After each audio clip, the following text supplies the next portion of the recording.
Pero yo entiendo perfectamente que la gente se enamore de las figuras revolucionarias y Chávez era un tipo carismático y el carisma es incontrolable. A mí me parece igual de vergonzoso que alguien haya sido admirador de Álvaro Uribe, porque el gobierno de Álvaro Uribe generó una masacre a través de 6 años de 6.402 personas y contando. Y me parece que eso es impresentable. Es decir, me parece que no existe proyecto de prosperidad, ni existe carisma, ni existe viejito finquero bacán que se acuerda de los nombres de todos sus subalternos que justifique que se asesine a 6.402 personas y se los presente como bajas en combate.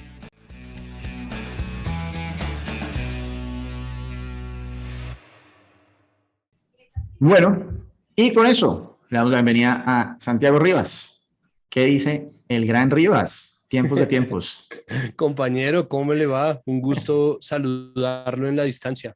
Muy bien, afortunadamente. Me siento un poco más cómodo en el calor, más fresco en el calor de los Emiratos que en las lluvias tristes De verdad que bogotanas. en el ciclotímico clima bogotano, no, porque Sí. usted sabe que en el escudo de Bogotá debería haber una frase que diga, si no le gusta el clima, espérese 5 minutos. Como, Exactamente, exactamente, pero sobre todo es el clima político el que no me tiene tan emocionado, el cual ya vamos a hablar en un rato. Pero entonces, sobreviviremos. ojalá, antes de que entremos en eso, hay personas que seguramente no saben quién es Santiago Rivas, así que, por favor, cuénteles de la manera más metafísica o más literal quién es Santiago Yo Rivas. soy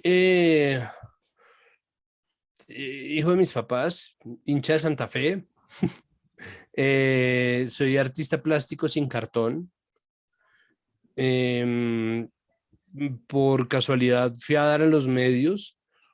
Durante mucho tiempo presenté un programa llamado Los Puros Criollos que me permitió hacer otras cosas y me dio a conocer y me permitió conseguir todos los otros empleos que he conseguido. Antes de eso fui profesor de colegio un buen tiempo. Ahora estoy en varias cosas. Soy miembro de La Recontra y de Presunto Podcast, podcast que se dedica a analizar los medios. Estoy dirigiendo el área de contenidos sonoros de Capital Sistema de Comunicación Pública y tengo un programa de opinión ahí mismo en el Sistema de Comunicación Pública Distrital, aquí en Bogotá. Fenomenal. Y también en el palmarés, entiendo que tiene un India Catalina de periodismo, Tengo, ¿verdad?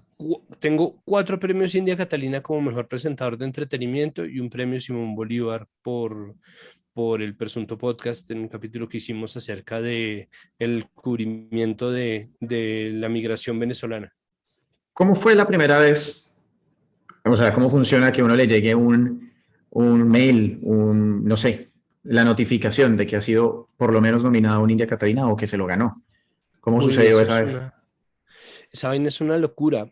Eh, no, pues o sea, no sé cómo describirlo bien. Em, Sobre todo porque el funcionamiento de los dos premios es muy distinto. O sea, cuando nosotros nos ganamos los India Catalina son chéveres porque son un reconocimiento de la industria, es decir, toda la gente que trabaja en televisión, todos los que trabajamos en televisión votamos. Y uno, bueno, tiene que acreditar una experiencia y bla, bla, bla, pero en general uno sabe que son los editores, los cámaras, los presentadores, los actores, las actrices, las editoras, bueno, etcétera, etcétera, que votan como por el gremio. Entonces eso es chévere porque existe como un reconocimiento y en ese sentido ahí ha cambiado, han metido votos del público, pero digo, en la época en la que yo estaba como en ese circuito, era un voto como de reconocimiento y por eso la televisión pública le iba tan bien. Y por eso también los canales privados abrieron el espacio como para el público. Pero el premio Simón Bolívar es un premio, primero, de gran prestigio y segundo, votado por un jurado de pares, y ni siquiera, no, de primos interpares, o sea, como un jurado de gente ilustre y periodistas de muy alto nivel. Entonces, pues es un honor y como que un poco uno se manda sin pensar en nada y esa ha sido mi filosofía y la filosofía de los proyectos en la que yo estoy, porque no necesariamente es una cosa que yo imponga, simplemente así ha sido y es como nos mandamos a trabajar sin necesidad de pensar en los premios. si creemos que hay algo que valga la pena nominar, lo nominamos, pero nadie está trabajando pensando en eso. Entonces, pues es una sorpresa muy agradable. ¿Y cómo entró a Puros Corollos? Porque yo recuerdo que nosotros nos conocimos en una obra de teatro cuasi colegial y después ustedes fueron de los pioneros que empezaron a hacer como un contenido en internet y sobre todo pues contenido político con una, ¿cómo se denominaría eso? Una viñeta o no sé, que se llamaba parodiario. Y después eso mutó en Puros Criollos o cómo fue esa transición de ese proyecto que digamos era tan adolescente, incipiente, a algo que después terminó siendo pues premiado. Pues eso fue pura chepa. O sea,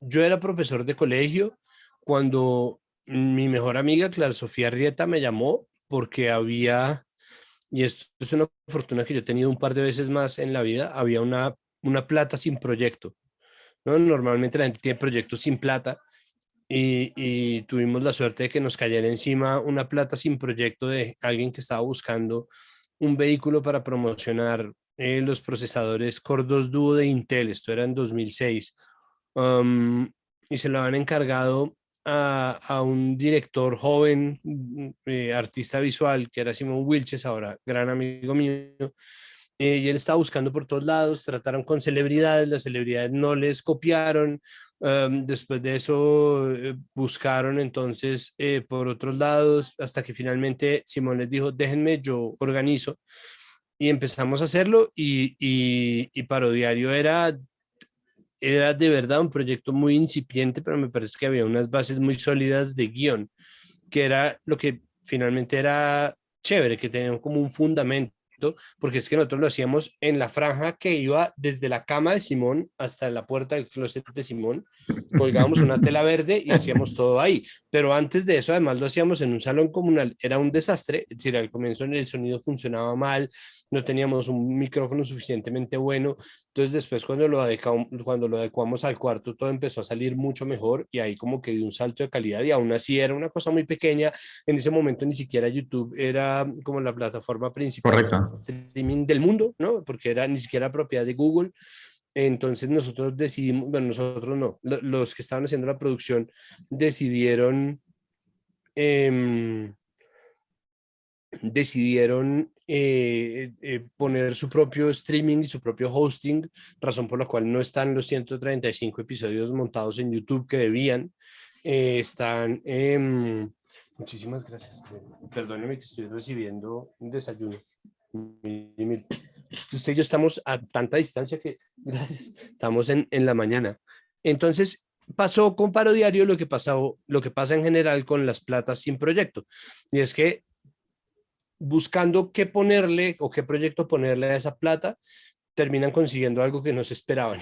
Y no se lo esperaban. Los productores que pagaron por eso y quienes estaban buscando, entonces lograron algo que me parece chévere y es que Parodiario fue de verdad pionero en videoblogs en Colombia, pero al mismo tiempo las ambiciones de ellos pues eran muy fáciles de frustrarse porque ellos estaban aspirando a que porque teníamos video, además por favor pensemos en 2006 lo que era un plan de datos en Colombia, pero no, porque tenemos video, entonces la gente iba a golparse a ver y a lanzarse sobre Parodiario, íbamos a tener tantas visitas como el tiempo.com en 3 meses, eso era una locura, o sea, como los niveles de expectativa que tenía era una locura, entonces obviamente en ese sentido fracasamos, pero me parece que logramos dejar sentado una cosa que nunca más se hizo en esa forma, es decir, con Chroma Key, edición además era un proyecto muy mal pagado, era un proyecto que le demandaba a Simón demasiado tiempo, hacíamos de lunes a viernes episodio. Eso era una locura. Es decir, de lunes a viernes y el viernes era una editorial mía, pero eran 4 capítulos de animación. O sea, muy pocas veces existía. O sea, cuando menos era al menos un chroma key. Eso era demencial. Esa vaina era demencial. Entonces, ese ritmo con el cual se hizo Parodiario, pues era muy loco y eso, por supuesto, está destinado a fracasar y duró un año. Y realmente eso no se convirtió en los puros criollos. Lo que pasa es que por otro lado, Néstor Oliveros, que es un dramaturgo, actor, director de cine y televisión, perdón, estaba buscando quién le presentara un piloto para un programa, para una convocatoria. ¿Qué pasó? que él había grabado un piloto previamente de una serie que él se había inventado, que fue Los Puros Criollos, y no le había gustado el presentador que se había conseguido. Habían dado un plazo extra para presentar el piloto, porque se había declarado desierta la primera vez. Entonces el man estaba buscando quién, y por haber hecho Yo Paro Diario, unas amigas en común le dijeron, no, pues dígale a este man que le presente a ver, porque este man ha hecho eso. Entonces, con ese ítem en mi hoja de vida me fui allá a presentar el piloto y funcionó perfecto la simbiosis entre Oliveros y yo, y así terminé yo de presentador de Los Puros Criollos. Pero la verdad, eso fue en 2008, se emitió en 2009, pasamos a la convocatoria, ganamos, bla.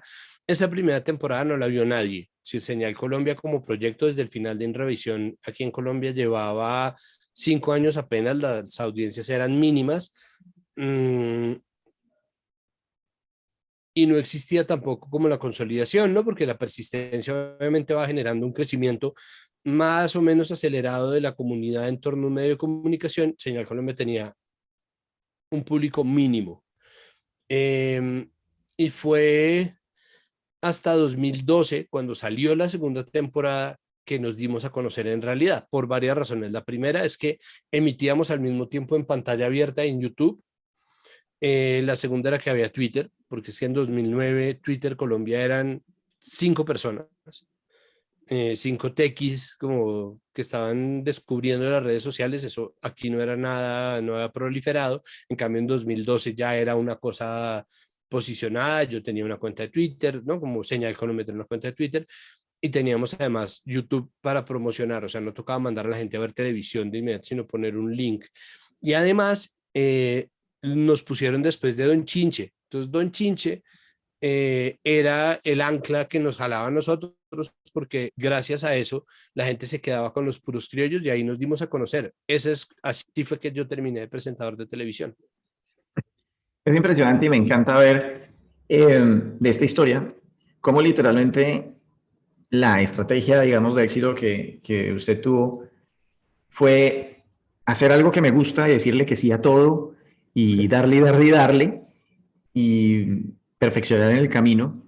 Y eso eventualmente llegó y como que creó un portafolio de trabajo solito. Y tampoco fue como que usted fue y maleteó, ¿no? Como, ay, no, vea, tengo estos, no sé, 130 episodios y entrar a televisión, sino que alguien de hecho lo vio y como que le gustó. Entonces me parece que una lección muy importante ahí es estar muy apasionado por lo que sea que uno hace.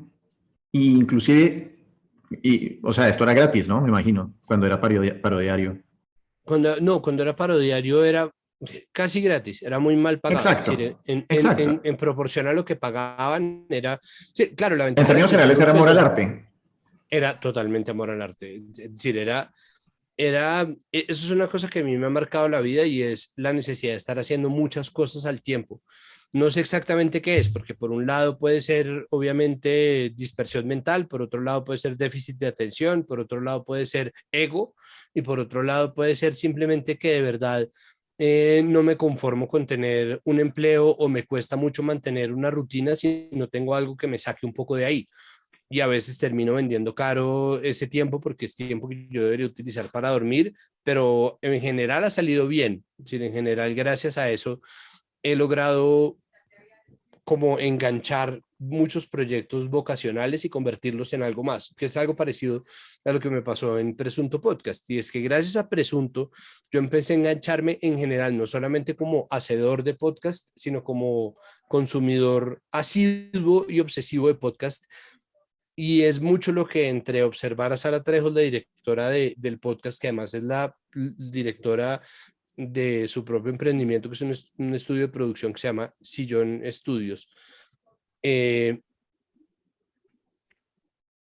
y estar oyendo y como meterme como de lleno en eso, más la experiencia que da haber hecho Presunto Podcast durante varios años, ya llevamos 4 y pico, me permitieron proponerle a Canal Capital la posibilidad de convertir los programas que iban a hacer a partir de este periodo de la alcaldía de Claudia López, que cambia, ¿no? Lastimosamente los medios cambian con cada gobierno, pero pues esta vez me llamaron y yo dije, deberíamos empezar a hacer podcast, pensemos en podcast, no sé qué podcast, vea, yo jodí, me hicieron caso, contrataron a una persona, empezaron a armar un área de podcast, y terminé yo metido ahí de cabeza. Entonces, una cosa que para mí empezó como un hobby termina siendo trabajo y eso es como la historia de mi vida y es, yo creo que es, eso viene de dos cosas. Una es ser muy persistente y ser apasionado con mis hobbies, ¿no? Yo creo que eso es por un lado y por el otro lado es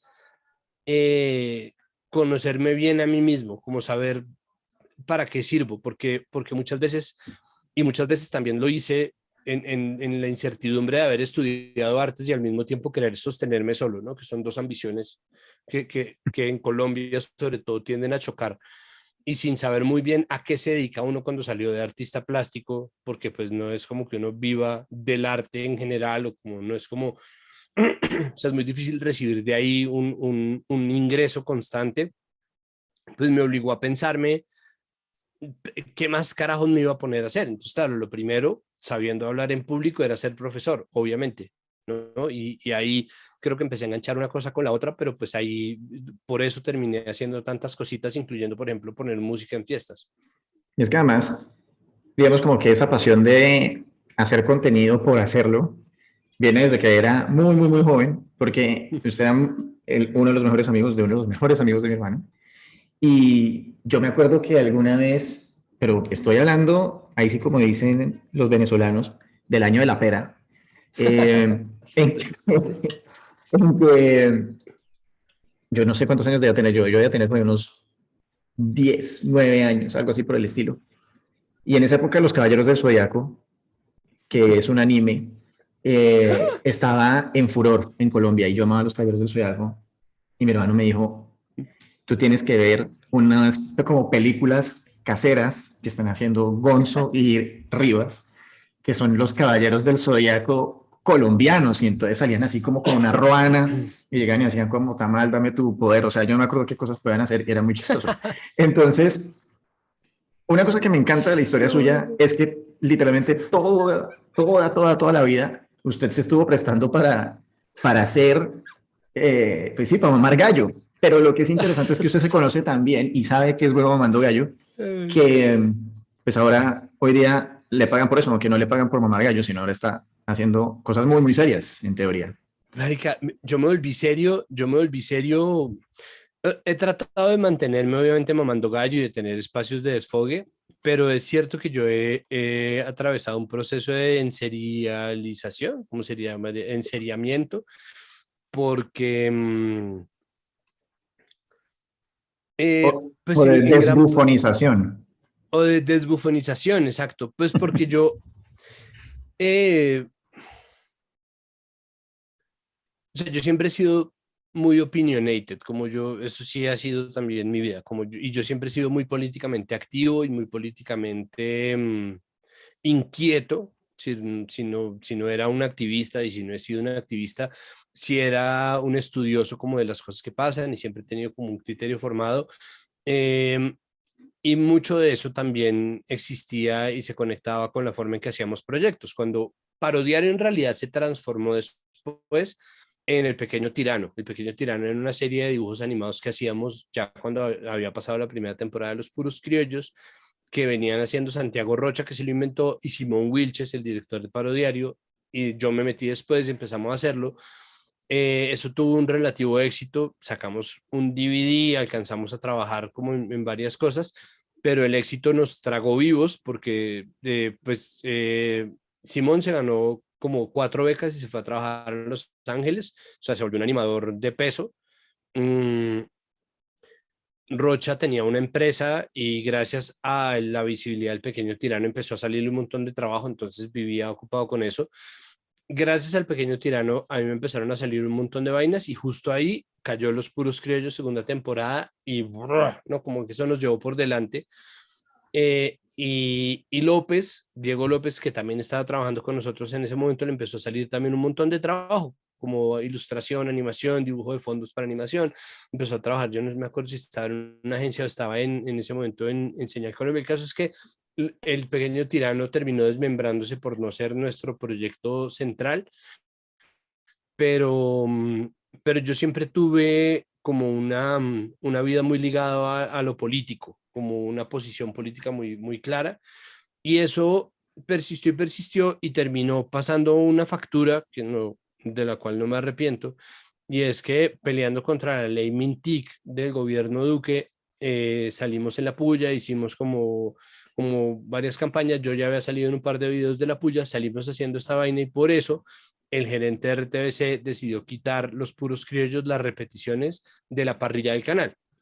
La cosa es que nosotros teníamos en ciernes la transmisión de la quinta temporada que no se había transmitido, que no era repetición, que ya había sido contratada, cuyo contrato ya se había acabado y nos dimos cuenta simplemente porque este man no tenía ni idea de cómo funcionaba el sistema de medios públicos y no entendía cómo funcionaba una mesa editorial de medios públicos y se pasó por la faja todos esos mecanismos, decidió quitar arbitrariamente un contenido y nosotros ahí señalamos que se estaba configurando un acto de censura y gracias a eso salió, si este tipo salió, nunca más volvieron a poner los puros criollos, ni creo que se vuelvan a hacer. Eh, em, pero además pasó lo que pasa en la era digital con las aspiraciones a censura y es que obviamente yo me visibilicé un montón más, o sea, yo me hice hipervisible comparado con lo que yo era en redes sociales y con la posición que tenía, con el peso que tenía mi opinión en público, se volvió grandísima, o sea, mucho más grande de lo que yo hubiera esperado jamás. Y gracias a eso terminé metido hablando de política, que era uno de mis temas, pero que nunca fue un tema del que yo tuviera crédito alguno, como yo no hablaba de eso, yo hablaba de tamales, del divino niño, entonces cada tanto tiraba una puya o hacía un humor, o bla, bla, bla, pero digo, nunca fue mi línea y ahora se volvió un poco mi línea, pero yo hago todo lo posible por mantenerme bufonesco a veces y no dejarme llevar por mi yo mega serio, porque me parece que es perder mucho de lo que he logrado recolectar precisamente en esas cositas que he hecho en el camino. Cosa que creo que además es muy importante, no solamente en Colombia, pero en el mundo.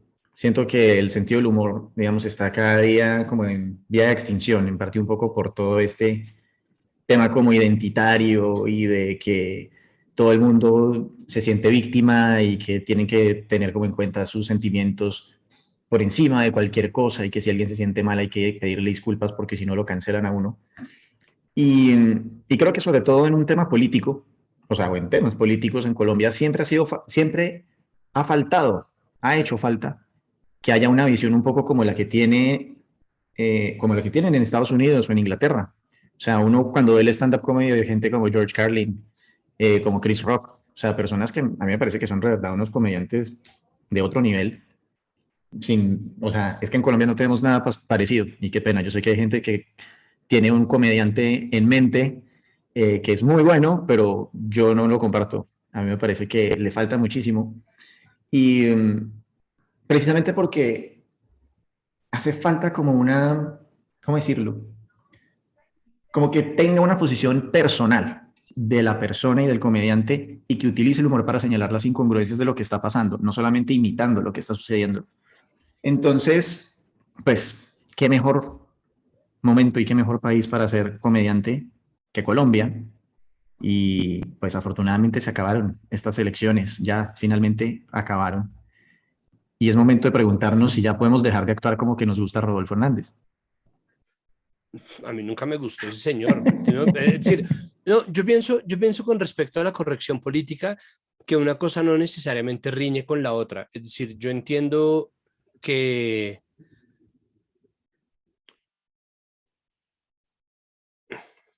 no sé, o sea, si usted estaba acostumbrado, o sea, si usted tiene por obligación, o si usted es un ingeniero químico y estaba acostumbrado a utilizar mercurio, plomo y arsénico en una serie de procedimientos que le producían efectividad, no resultados efectivos, pero generaban un residuo, generaban daños colaterales que eran peligrosos y se le empieza a exigir no utilizar arsénico, mercurio y plomo, usted puede aprender a hacerlo. Es decir, no me parece que el humor cambie en absoluto por tener en cuenta las victimizaciones históricas, porque las victimizaciones históricas son reales, pero además de eso, porque el humor siempre saca lo mejor de sí cuando dispara hacia arriba, y creo que Colombia es un país súper propicio para eso. Yo no estoy de acuerdo en que, yo en eso comparto la visión de Ricky Gervais, que dice que uno sí puede hacer chistes de todo y que la Ujú. gente tiene derecho a responderle. Si la cancelación per se no existe, pues bueno, no en vano Louis C.K., que cometió un crimen, o sea, Louis C.K. llamaba a viejas a masturbárseles por teléfono, contó sobre eso y se ganó un Grammy. O sea, como, Ujú. entonces la cancelación como cancelación, ¿no? Lo que pasa es que no está en su parrilla inicial de búsquedas de Netflix, pero no lo sacaron de Netflix, el man está ahí, ¿me entiende? Entonces, lo que dice Gervais es, usted puede hacer chistes de lo que se le dé la puta gana, lo que pasa es que la gente le va a responder, y ese es un sistema justo. La gente tiene derecho a responderle a usted. Usted lo que tiene es una relentless culture, o sea, usted tiene un diálogo incansable, no para. Y usted tiene derecho a hacer lo que sea. Matador, Matador sigue siendo, a pesar de hacer chistes gordofóbicos, transfóbicos, racistas, lo que usted quiera, sigue ahí y fue además una figura súper determinante para muchos consumidores de información en medio de la campaña electoral. Es decir, usted tiene un espacio y usted tiene derecho, pero la gente también tiene derecho a responder como se le dé la gana y no hay una sola corporación ni hay un solo ente de poder que lo esté cancelando. El problema vendría cuando alguien que tenga poder tangible, fáctico, real, busque ahí sí cancelarlo usted. Eso no se llama cancelación, se llama censura. Entonces, yo no creo, y creo que Colombia, de hecho, es el experimento perfecto, porque es que en Colombia tenemos una brecha entre la ciudadanía y los centros de poder que es tan notoria que no me parece que exista una mejor herramienta que el humor para tratar de solventarlo. Pero esa misma brecha creo que es la que ha generado un nivel de miedo tan grande que nadie se atreve a tirarle duro o a tirar esos puentes o a tirar esas cuerdas a dispararle al poder. Creo que por eso nosotros somos tan buenos haciendo memes, porque el meme eh, es, es un mediador en eso. Es decir, si uno siente que a Jaime Garzón, que tuvo su programa de televisión, que no solamente tuvo sus programas de televisión políticamente activos, y su obra de teatro y su trabajo político por fuera de eso, sino que además presentaba locos videos, porque era un tipo del entretenimiento, le metieron un tiro, ¿no? Y la mayoría de la gente tenía claro que había sido el Estado, pero tuvieron tiempo suficiente para dilatar esa investigación hasta que por fin se descubrió lo que la mayoría de la gente sabía en el 99. Pues del 99 para entonces lo que se generó pues obviamente fue un barranco de miedo muy grande. Entonces obviamente que había humor, siempre ha habido bueno y malo. Y el humor político también. Después de Jaime Garzón, un programa que se llamaba Papaya, que era bueno, y eso cayó. Cuando mataron a Jaime Garzón, siguió, por ejemplo, el siguiente programa, que era mucho menos serio o fundamentado políticamente. El mismo Antonio Morales, que era el guionista con el que trabajaba Jaime Garzón, que es un periodista, escritor, etcétera, siguió haciendo sus vainas, pero cuando usted le pega un martillazo a algo, pues obviamente salen volando partículas y eso era la sensación, como que todo estaba muy disgregado. Y yo creo que seguimos en esas. Por eso, y si compartimos o sea, si usted está pensando en el mismo comediante que yo, estamos de acuerdo. Sí, me parece que es precisamente la muestra de hasta qué punto la complacencia con el poder y la complacencia con la medianía y con lo coloquial, pero visto de una manera mala, que se burla de la gente por cómo es, que busca simplemente ser un espejo, pero nunca una ventana, ¿no? Que era la maravilla de Carlin, y es que Carlin Exacto. podía tener posiciones tan polémicas como se le diera la gana, pero Carlin tenía muy claro que el objetivo estaba arriba, y ese man siempre le disparó al poder y a los entes de poder, y siempre tenía muy claro cuál era el núcleo de lo que atacaba, y creo que ahí está la gracia, ¿no? Y creo que un tipo como Chris Rock tiene un mapa muy claro de cómo funcionan las cosas y es una persona que desde su lugar de enunciación es capaz de ver con claridad ciertas cosas que él puede convertir en comedia y un tipo como Spike Lee puede convertir en algo un poco más serio o en películas que tienen como un relato mucho más denso, pero hay un montón más. Entonces, digamos, quejándose o no quejándose de la corrección política, que yo creo que es una discusión que eventualmente va a pasar porque la gente simplemente se va a adaptar. Gente como Colin Quinn que se queja de ciertos aspectos o Bill Burr que se queja de ciertos aspectos de la corrección política, igual han encontrado una manera y volviendo a mi analogía de no utilizar arsénico, ni mercurio, ni plomo, ¿no? Sino que encuentran cómo seguir hablando de los temas fundamentales, que siguen siendo los temas fundamentales, eh, y ponerse a la altura del diálogo, porque es que, de nuevo, la gente va a hacer reclamos sí o sí. La gente hacía reclamos cuando existía la televisión. Lo que pasa es que cada vez son más los vehículos y cada vez están más cerca a nosotros. Entonces nosotros sentimos un descontento que seguramente ya existía, y que está ahí al pie. Y me parece que es apenas justo lidiar con ello. Y lo dijo una persona que tiene encima el estigma de ser el gordofóbico más HP del mundo, que es Ricky Gervais, ¿no?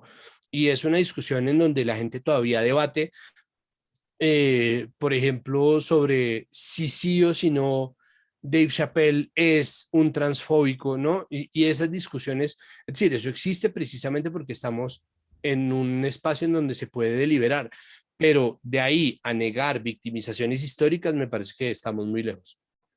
Pero digamos, cuando dice que si la gente, pues que la gente se va a acostumbrar al tema del political correctness, es como que todos vamos simplemente a aceptar que tenemos que tener muchísimo cuidado con lo que vamos a decir y punto. Y entramos en ese mundo de autocensura, que es, digamos, el que a mí me parece tan problemático, Pero ¿verdad? ¿en dónde está la Pero que, y autocensura? acá Digamos, lo quiero atar con esto. Los Oscars, ¿no? Chris Rock llega y hace un chiste de el pusilánime de Will Smith. Y Will Smith se ríe del chiste inicialmente. Es un chiste que es malo. Y Will Smith se voltea y la señora que le ha puesto los cachos, y Will Smith se siente absolutamente, digamos, herido en su masculinidad, ve que su esposa lo mira con cara de el colmo, o sea, en la casa hablamos. Y entonces él sobrecompensa y camina al escenario y le mete un bofetón a Chris Rock por haber hecho un chiste. Entonces, me encanta, número uno, que en términos generales la gente apoyó a Chris Rock y le pareció que la actitud de Will Smith fue una soquetada. Pero, de todas maneras, hubo muchas personas que dijeron como, es el colmo que se meta con eso, pobrecita ella, no sé qué, etcétera, etcétera. Y cuando hablamos del comediante que creo que los dos tenemos en mente, eh, una cosa que no me gusta es que es una relación que no es simétrica con su sentido del humor. Y esto es una cosa que, de la que habla Chris Rock en uno de sus eh, stand-up comedies, una de sus rutinas, en la que dice que, que hacer chistes, digamos, de una persona que está en su privilegio, ¿verdad? Como que un rico que haga chistes de pobres, that's just mean, eso es muy malvado. Que un flaco haga chistes de gordos es just too mean, ¿no? Un blanco de negros y así sucesivamente. Pero entonces, la situación a la inversa sí es permitida, ¿verdad? Un pobre sí puede hacer chiste de ricos, un gordo sí puede hacer, bueno, un gordo sí puede hacer chiste de flacos, un pobre sí puede hacer chiste de ricos, bueno, lo repetí varias veces, no sé, una persona calva de uno que tiene pelo, en fin.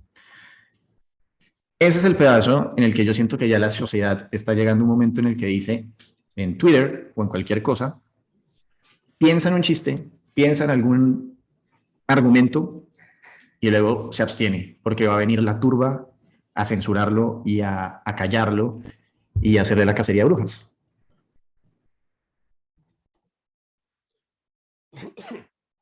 mm, nah, me parece que usted está sobrevalorando el, el hate en redes sociales. Es decir, como Ujú. mm, Chris Rock no tenía por qué meterse con la alopecia de Jada Pinkett Smith. Mm, Will Smith seguramente se rió como uno se ríe de cualquier chiste imbécil en un cóctel que a uno le parezca chistoso, porque normalmente es más fácil hacerlo así. Ellos tienen una dinámica íntima en la que me parece que nosotros no tenemos nada que terciar, y obviamente eso tiene una incidencia pública.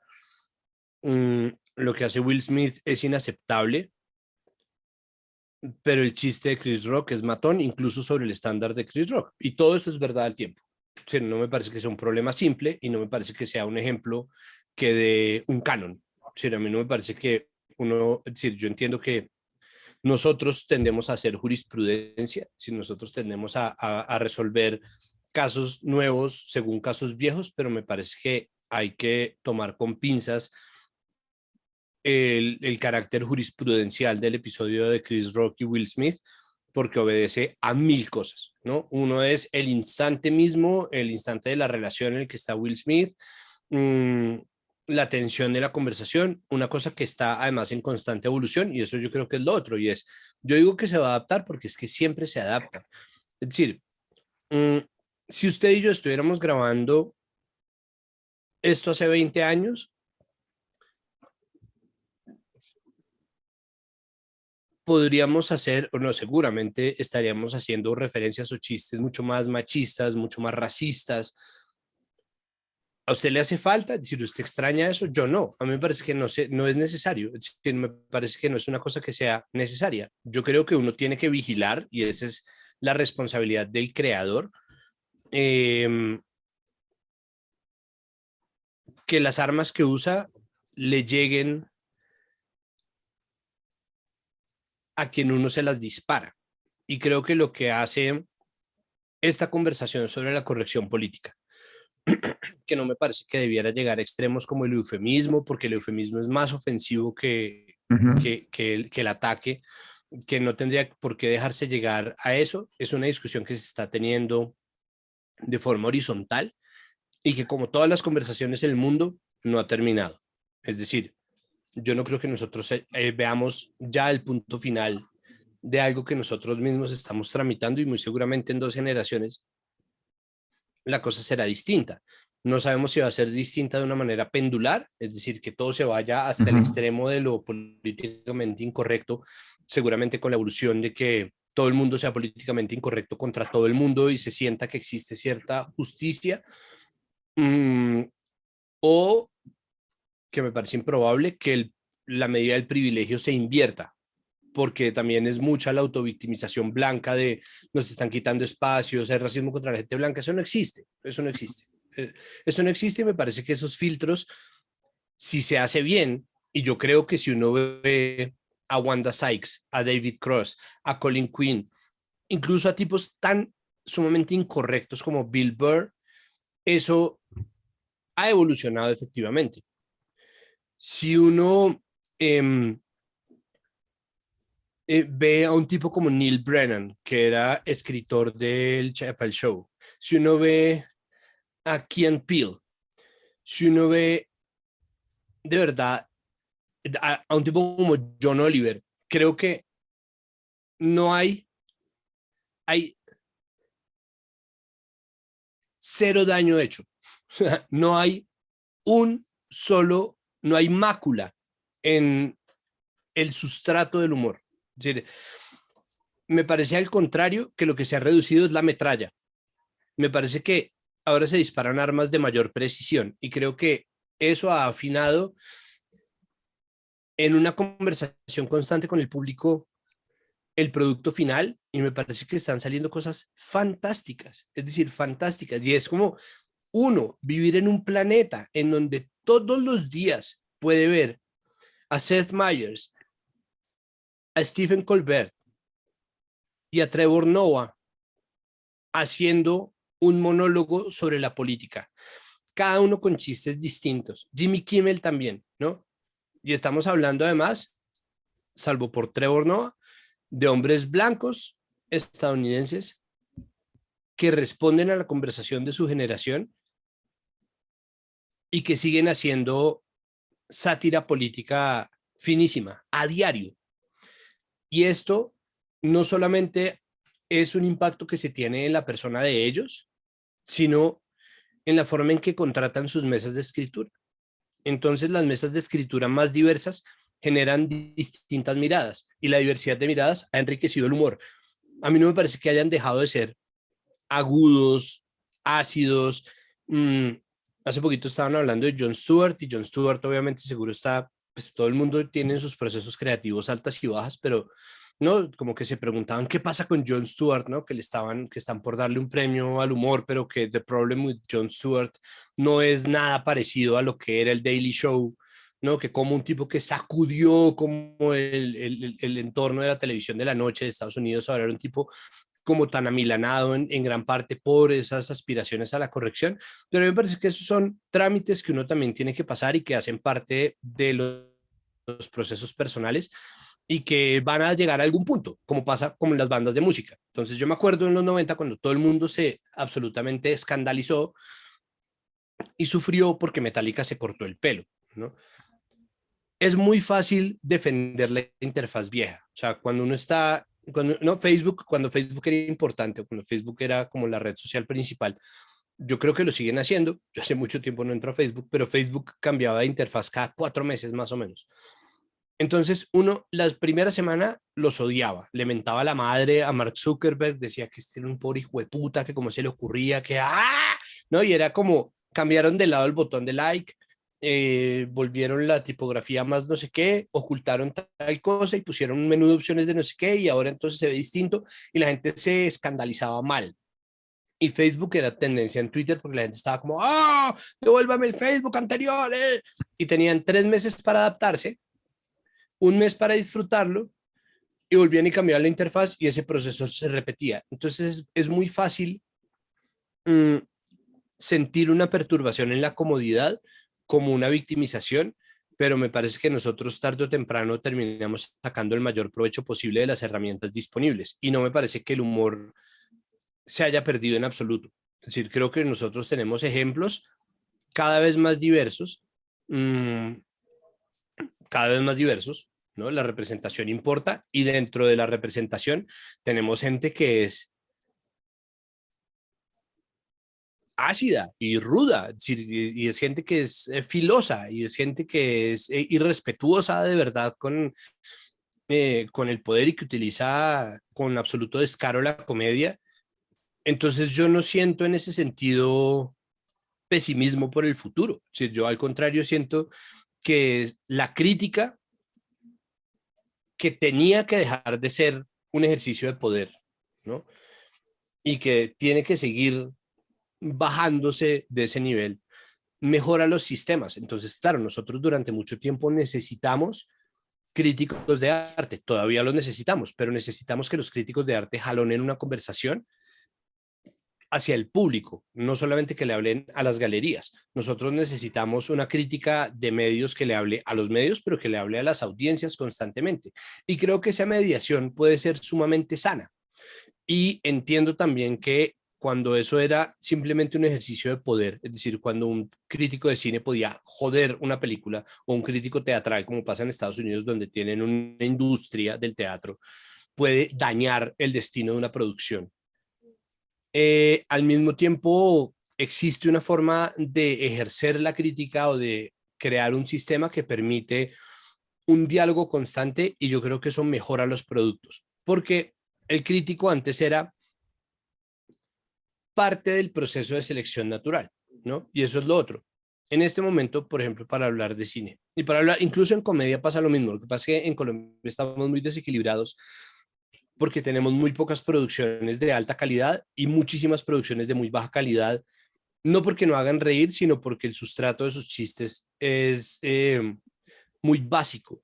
Nosotros no tenemos una comedia muy sofisticada en ese sentido, y con el cine nos pasa un poco lo mismo, ¿no? Entonces, ¿cómo se ha equilibrado el cine? Permitiendo que una persona que hace su vida, no hace su plata y sus ingresos del cine, entre comillas, mediocre, de públicos grandes como es Dago García, financie películas de altísimo nivel de sofisticación. Porque si no es por Dago García, no tenemos cine de festivales en Colombia y nosotros tenemos buen cine, de verdad buen cine.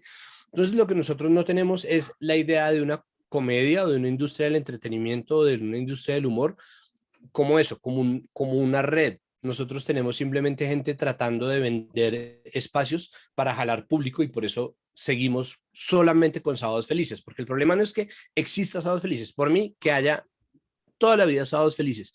El problema es que nosotros necesitamos otras cosas y en esas estamos, pero se ha horizontalizado la conversación y me parece que eso tarde o temprano va a dar buenos programas.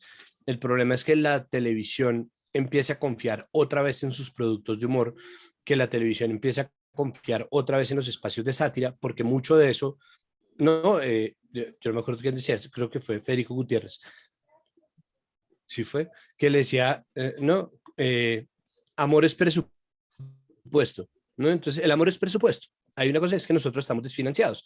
Allá, Paramount, MSNBC, están haciendo esos espacios porque ellos tienen una cultura de consumo constante. Aquí no se ha creado, pero tiene que crearse en algún espacio, en algún lado, y mucho de eso nace precisamente de esa colaboración. Pero digo, yo creo que nosotros en el mundo no tenemos un déficit de comediantes, al contrario, me parece que estamos en un superávit, hay un montón de gente, la oferta es inmensa y la oferta tiene además todos los matices, o sea, desde la comedia frívola, muy divertida, por ejemplo, de una vieja como Elisa Schlesinger, hasta comedia que es política dura, fuerte, ¿no? Y eso pues se va cambiando. Nosotros no podemos funcionar sobre la hipótesis Doctor Strange de cómo sería Carlin en este tiempo, porque el mismo Carlin se fue adaptando. Carlin empezó siendo un cómico muy frívolo en sus temas y se fue volviendo cada vez más un orador antiestablecimiento. Y en el punto en el que vamos, podría haber dado la vuelta y se podría haber vuelto un orate antivacunas si no lo sabemos, ¿no? Es decir, no sabemos, pero esa hipótesis no nos sirve a nosotros de nada. ¿Cómo habría sido Bill Hicks en estos tiempos? Entonces, seguramente la gente no lo querría tanto, pero la comedia moderna no podría ser sin Bill Hicks. Entonces, pues no vale la pena sacarlos de contexto y pensar como, oh no, ¿qué sería de esto? Es como ya no fue y en esas estamos. No creo que hayamos visto el final de esa conversación. Sin lugar a dudas. Y digamos que a mí lo que sobre todo me preocupa es como esta copia de, de sensibilidad, o estoy intentando es como buscar como un término en español para como ser un pussy, como ser muy, muy tocado, como que la gente de susceptibilidad. La gente se ha vuelto, hay una cantidad de personas muy, muy susceptibles que ante cualquier cosa se escandalizan.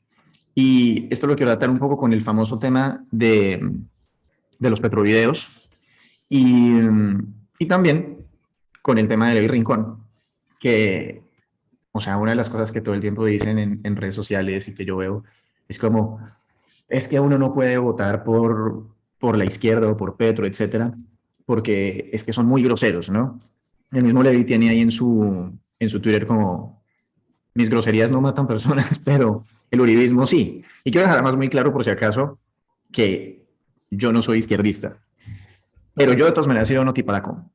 Y sí sigo a Levi Rincón porque me parece importante uno estar oyendo lo que otro punto de vista tiene para decir, sobre todo en un país tan complejo como Colombia. Yo creo que uno quedarse como estéril pensando en que uno conoce la realidad y que toda la burbuja en la que ha vivido toda su vida, Perdón. pues tranquilo, y que la burbuja en la que uno ha vivido toda la vida es la verdad, me parece muy importante cotejarla. Entonces, yo, por ejemplo, noto que Notiparaco número uno tiene un personaje, ¿verdad? O sea, como que yo no creo que le ves así todo el día, eh, pero yo me puedo cagar de la risa con las vainas que dice. Y muchas veces, como usted dice, toca puntos muy, muy importantes. Y de todas maneras, sí sucede que hay una cantidad de gente que dice como no, ese tipo es muy grosero, hay que censurarlo, no se puede. Y claramente, pues en Colombia, que básicamente el gobierno y el Estado ha tenido durante tanto tiempo los medios de comunicación a su merced, pues es imposible que, por ejemplo, una persona como él tenga un programa de comedia de otro tipo o ese mismo formato en RCN o en Caracol, que es lo que lo podría, digamos, llegar a catapultar para, ¿cómo decirlo?, para exponerlo a más paladares de colombianos. Eh, Eso era una cosa que quería decir. Y con respecto a lo de los petrovideos, entonces, noto que en Colombia hay una cantidad, o sobre todo pues para estas elecciones, en este proceso electoral, en la última semana se armaron una cantidad de noticias de nada, ¿verdad? Como los petrovideos, como la fiesta de Rodolfo en el yate, también el artículo este fallido del psiquiátrico de la hija de Rodolfo, que supuestamente no está realmente secuestrada y desaparecida. Y es preocupante ver la falta de curiosidad de las personas, la falta de cuestionar y de permitir que otras visiones entren a su vida. Entonces, por eso lo anclo con lo de Levi. Es como, Mm, Gente no dispuesta a oír una realidad distinta a la que conoce y a magnificar cualquier pedazo de basura que digamos, le sirve a la narrativa que sí siguen para amplificar y decir, uy, es el colmo lo que hacen estas personas. No sé si se entiende lo que quiero decir, pero bueno. sí, no, yo creo que hay mucho de eso que está hecho por diseño, es decir, mucho de eso existe porque las redes sociales están hechas para que uno vea lo que a uno le gusta, ¿no? Y las redes sociales lo siguen a uno para ver a qué le da like uno y le vota y le recomienda cosas parecidas a esas porque el punto para ellos no es enriquecer la experiencia mental y de reflexión de la persona, sino suscitar dinámicas de consumo, tanto de contenidos como de publicidad, que se adapten al carácter y las idiosincrasias de cada persona. Entonces, mucha gente no ve más allá porque mucha gente está en la burbuja, pero además de eso, mucha gente no tiene por oficio romper esas burbujas. Es decir, mucha gente pues no trabaja de esto.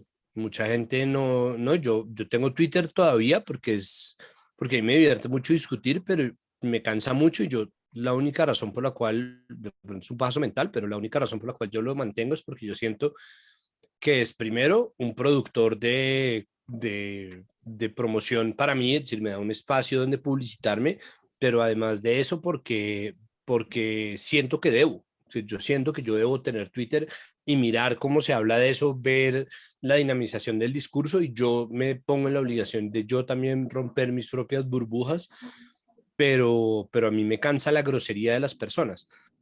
Entonces, siento que en el estado de crispación constante en el que lo tienen a uno, ¿no? En donde todas las elecciones son absolutamente cruciales, todo esto es debido a muerte, esto que está ocurriendo, ¿no? Este es definitivo, y si además de eso le suma una historia de 200 y pico de años de vida republicana en donde nunca había gobernado alguien ni siquiera progresista o de izquierda, donde además la izquierda generó, y en la versión oficial esto era un pecado mortal, una guerra interna de 60 años que ha cambiado además de cara muchas veces, porque al principio era las repúblicas independientes de Valencia, y después era la insurgencia comunista y el discurso de la Escuela de Panamá, pero después fue el asunto del narcoterrorismo y la guerra contra el terrorismo en la época Uribe, y después fue otra vez volver a la retórica del conflicto interno. Entonces, en esas el estamento político va cambiando las perillas de la narrativa y la gente está, ¿no? Como un poco, bueno, como así, entonces ahora qué son. Y cada quien se suscribe un poco a la visión que requiere, pero si uno tiene un trabajo de 8 a 4 todos los días, y lo suyo es cotejar cifras o estar en un call center, hacer mensajería, ser ebanista, tener una carnicería o cualquier vaina, pues no es su responsabilidad tampoco ser la audiencia crítica número uno. Eso también se tiene que volver sistémico. O sea, es una conversación que también tiene que empezar desde quienes crean los medios y quienes los diseñan, pero está probado que es mucho más fácil crear modelos de negocio exitosos sobre la base de desinformar. El problema es que nosotros además tenemos, o sea, los medios están haciendo las huevas con una discusión y es que nosotros ya vivimos en desinformación. O sea, nosotros no estamos, eh, o sea, no importa la información verificada o no, importa obviamente, ¿no? Pero incluso la información verificada es desinformación.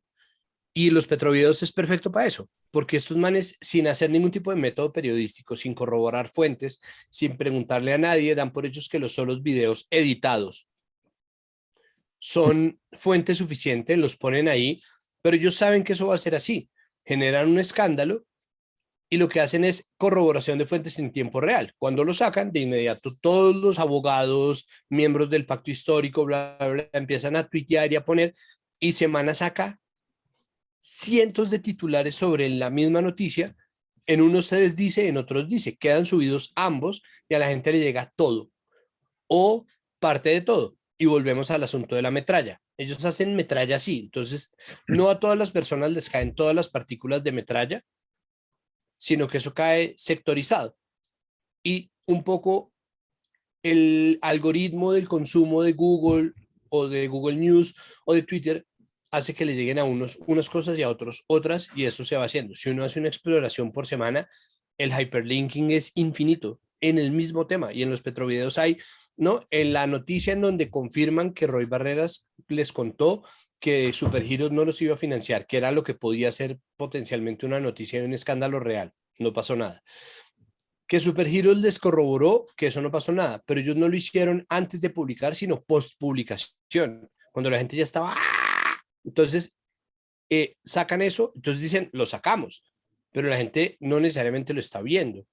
Sacan, por ejemplo, avisando que son editados, pero al mismo tiempo cubren eso con un montón de adjetivos. Entonces, es información verificada, pues ahí están los videos. Uno ve al estratega digital diciendo tal o cual cosa, uno ve a Roy Barreras criticando al centro, uno ve la gente hablando como se habla al interior de las campañas políticas. Entonces, ¿eso pasó? Sí, sí pasó. Pasó exactamente como le están diciendo, no sabemos. Y como no sabemos, eso configura desinformación, aunque sea verificable. Trump durante mucho tiempo utilizó la declaración de la OMS que decía que no se necesitaban tapabocas, sino solamente para el cuerpo médico, que fue marzo de 2020, cuando todavía no se sabía nada. Y en junio de 2020 ya todo el mundo estaba con tapabocas y Trump seguía utilizando para darle gusto a una parte del algoritmo, a una base política que él tiene, que son votos y son fuentes de poder, y después se vio en la insurrección del 6 de enero de financiación, ¿no? Eh, un alimento, y con eso él estaba compostando, ¿no? Porque eso es lo que hacen, es compostar una audiencia que es al mismo tiempo una base política. Y en el momento en que usted lo necesite y necesite fertilizar algo, mueve ese compost para allá y lo pone. Y eso es lo que se está haciendo con el entorno informativo, utilizar información verificada para crear desinformación también. Y es una locura, pero los medios están evitando darse la pela de tener esa discusión y están evitando una conversación que requiere de ellos, porque nadie más sino los medios puede regular realmente lo que corre por los medios. Todo lo demás es una pelea de tigre con burro amarrado versus el público, porque el público puede decir lo que se les dé la gana, pero el público no es una empresa. Y el público ni siquiera es el principal activo, ni siquiera es la principal fuente de ingreso de los medios de comunicación ahora, es la publicidad, y en Colombia específicamente la pauta gubernamental. Entonces los sistemas de suscripciones son más bien fallidos, no siempre funcionan, requieren de estrategias muy arriesgadas como la de Semana, ¿no? Que es interesante porque ellos abren el contenido todo completamente, después vuelven y lo cierran, y yo creo que con eso jalan un poquito más de gente, diseñan un medio que tiene muchas caras, pero que sobre todo está pensado para gente que no va a leer las noticias. Entonces tienen unos títulos muy dicientes y después aclaran en la bajada o aclaran en el último párrafo, porque el spam de atención de la gente aparentemente que consume Semana es así de corto, pero ellos también lo tienen por diseño. La interfaz de Semana funciona así, las redes de Semana funcionan así. Semana tiene canales de video que son gratis porque salen por YouTube, pero cobra por el contenido escrito.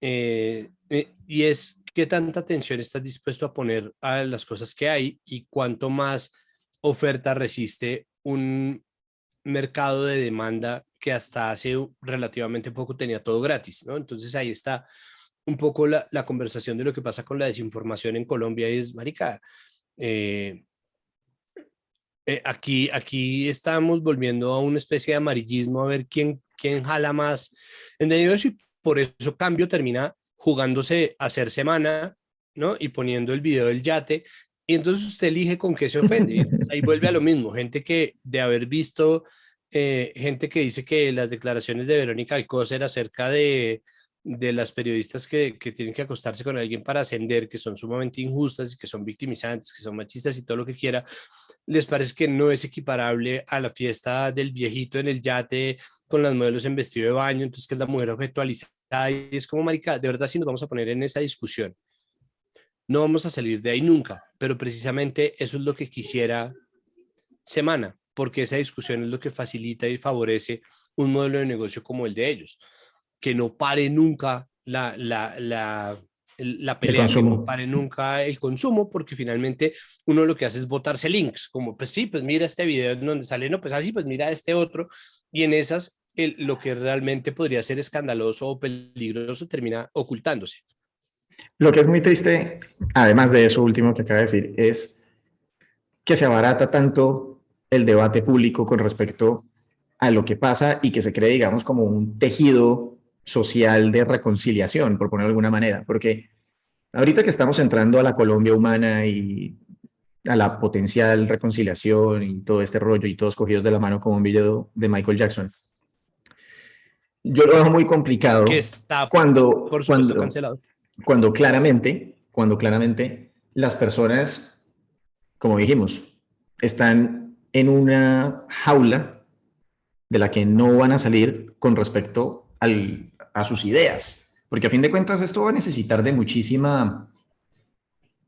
un gran esfuerzo de cada lado, digamos, de la izquierda por dejar de ver a la derecha como unos ricos indolentes hijos de puta y que los de la derecha dejen de ver a esos pobres resentidos vagos que no quieren trabajar y quieren todo regalado.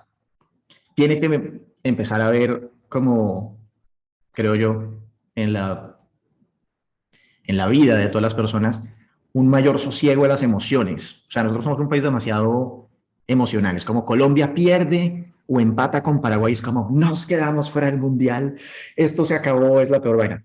Luego llegan y le ganan a Argentina, vamos a ir a cuartos de final, es lo máximo. Pero nunca pensamos en que, y creo que en un editorial usted lo dice, que usualmente la verdad está en la mitad, digamos, de esos espectros. Entonces, por ejemplo, ahorita que acaba de pasar las elecciones y el domingo todo el mundo salió o a decir lo máximo, es una nueva Colombia, finalmente libertad, éxtasis, y por el otro lado había una cantidad de personas como deprimidas, todo se va a ir para el carajo, es la peor mierda, etcétera, etcétera, etcétera. Yo quise como mantenerme muy calmado, muy lo más, digamos, racional posible, y me acordé de una anécdota, o bueno, es como una fábula que cuenta Alan Watts, que es como así como un gurú de meditación y todo este rollo. Y habla del granjero chino, ¿no? Y no sé si conocen esta historia, pero básicamente trata de un granjero chino que un día llegan tres caballos salvajes a su granja. Entonces llegan todos los vecinos y le dicen, wow, qué tipo tan de buena, es lo máximo. Y él dice, tal vez. Entonces al día siguiente, el hijo está amaestrando uno de los caballos y se cae y se rompe una pierna y todo el mundo, no, qué tipo tan de malas, ya quién lo va a poder ayudar en la finca, no sé qué. Él dice, tal vez. Al día siguiente viene el ejército y se quieren llevar al hijo del granjero, pero no se lo llevan porque tiene la pierna rota y todos, wow, qué buena suerte, tal vez. Entonces, digamos, yo creo que en este momento, para tanta incertidumbre que tenemos en Colombia de lo que va a pasar, me parece que esta fábula viene de perlas. Y quisiera saber un poco, ¿qué es lo que usted cree que va a pasar? ¿Realmente va a lograr Gustavo Petro, cómo decirlo? Pues sí, darle un timonel, un timonazo tan drástico a Colombia que vamos a poder ser esa potencia mundial de la vida y del amor y de que todo funcione muy bien, o no? ¿O vamos a ser por el Mm, otro lado Venezuela?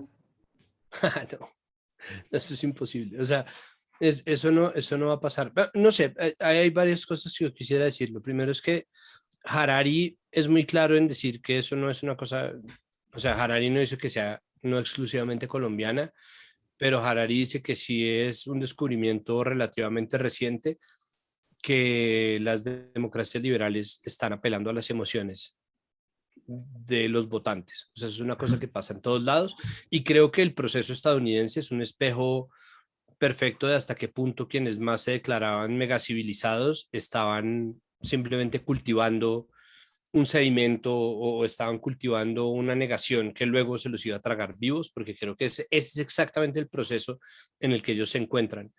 Creo que la deriva fascista por la que está pasando el mundo, una deriva autoritaria que está tanto en gobiernos de izquierda, como pasa con Ortega, como en gobiernos de derecha, como puede ser Orbán o Duda, gobiernos que venían de la izquierda, pero que son evidentemente de derecha, como el de Lukashenko, en gobiernos que parecen no estar en ningún lado, pero que están apelando a necesidades, entre comillas, urgentes de la sociedad, como Duterte en Filipinas o como Bukele en El Salvador, en gran parte plantean la posibilidad de que se haya llegado a un agotamiento mental muy grande por parte de lo que era un sistema que apelaba a las emociones, pero al mismo tiempo exigía de las personas que se declararan lógicas y racionales. Y por eso todo el mundo argumenta como si fuera la verdad revelada sus decisiones de votación. Creo que en ese sentido, y sobre todo en un país que tiene unas necesidades tan urgentes como Colombia, la perspectiva, cuando no es un deber, ¿no?, que es lo que yo considero mi deber como editorialista, es un privilegio. Es decir, si uno tiene la oportunidad de quedarse en su estudio de yoga y contemplar con perspectiva las cosas que pasan mientras en el noticiero a la gente le están bombardeando con imágenes de la nueva modalidad de atraco y la siguiente, la siguiente, la siguiente, uno está hablando desde el privilegio. Y está bien, porque todo eso finalmente construye. Si el privilegio tiene que ser utilizado para construir también, porque es una herramienta per se. Lo que pasa es que es una herramienta que, como la psiquiatría, trabaja para hacerse innecesaria. Y aún así siempre es necesaria. Hay un poco la maravilla como de la psicología, es que el psicólogo trabaja para que su paciente nunca más tenga que necesitarlo, y sin embargo siempre se necesitan psicólogos porque siempre existe algún lugar por donde empieza a saltar la liebre, no solamente por individuo, sino en general, de forma sistémica. Yo pienso, yo soy izquierdista petroescéptico, o sea, yo soy del otro lado, yo soy pro Francia Márquez, mi convicción política es anarquista, con todo lo que yo entiendo que eso implica. En ese sentido, soy un chomskyista, es decir, soy un anarquista que no piensa sustraerse al sistema en el que vive, sino al contrario, hacer todo lo posible para mejorarlo. Y por eso muchas veces me encuentro peleando con opinadores petristas, muchas veces porque no me parece que Petro sea lo suficientemente de izquierda, pero al mismo tiempo porque yo siento que mucho de lo que promete necesita sí o sí de un drive individual, como de una motivación individual, y creo que eso es muy dañino. Y creo que la maduración de Petro ha consistido en abrir las puertas. Eso a veces trae consigo alianzas indeseables como estamento político, etcétera, pero al mismo tiempo yo prefiero a un Petro contenido por una coalición grande y amplia de gente que no necesariamente está de acuerdo con él, pero que está dispuesta a mantener un proyecto de país, a una persona completamente desatada en su diagnóstico, que puede ser muy correcto, pero que nunca jamás podrá depender en su aplicación o en su diseño de solamente una persona, ¿no? Y creo que se vio clarísimo en la segunda vuelta lo que estaba en juego en esa medida, y es un tipo como Hernández, que tenía como únicos asesores a Becasino y a William Ospina para todo, porque era como, quiero hablar de economía, hable conmigo, ¿no? Educación, hable conmigo, ¿no? Los analistas les escribían como, bueno, ¿quiénes son sus asesores en materia de tal, tal, tal? Y el man no tenía nada ahí, ¿no? Versus una persona que sí tenía asesores, es decir, que puede que luego pelee, que puede que luego tenga disputas internas, que puede que luego esté en desacuerdo o que decepcione a muchas personas, pero que está haciendo lo posible por mantener el tejido completo, porque obviamente una cosa muy distinta es hacer campaña y otra cosa es gobernar. Y en esa medida, yo creo que Colombia tiene muchos problemas al mismo tiempo, ¿no? La analogía que yo utilizaba era que Colombia es como un zanalejo en el que se van guardando cosas y cosas y cosas y cosas y cosas, y cuando usted va a abrir para meter una cosa más, hace, ¿no? Y se lo lleva completamente. Y nosotros llevamos represando esto por años, años, años, años, y nosotros incluso lo negamos. O sea, nosotros somos tan caraduras que negamos el racismo estructural, nosotros negamos la exclusión por género, nosotros negamos un montón de cosas en favor de unas agendas libertarias estupidísimas que lo único que hacen es mantener una narrativa ahistórica y anacrónica de las cosas, como si estuviéramos suspendidos en el ahora y lo que está pasando en este instante no tuviera que ver con lo que pasó antes, que es la perspectiva que permite que uno viva en un libro de autoayuda como los libertarios. Y es, creo que Petro no va a lograr mucho de lo que se propone. Creo que De mucho acuerdo. de lo que se propone, hecho, creo que mucho de lo que se propone no lo va a lograr por varias razones. La primera es porque eso es casi que por probabilidad es imposible. Ya, entonces empecemos por lo básico. Del 100% de cosas que usted propone, va a cumplir un porcentaje menor a eso. Eso es normal.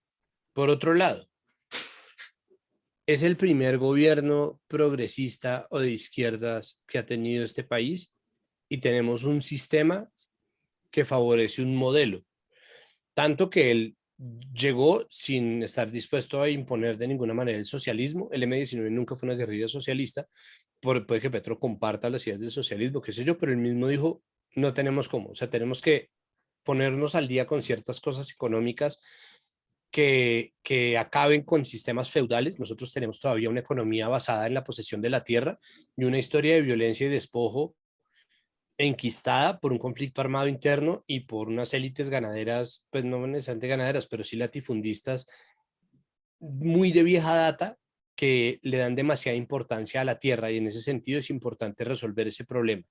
En eso se le puede ir a usted el gobierno entero, ¿no?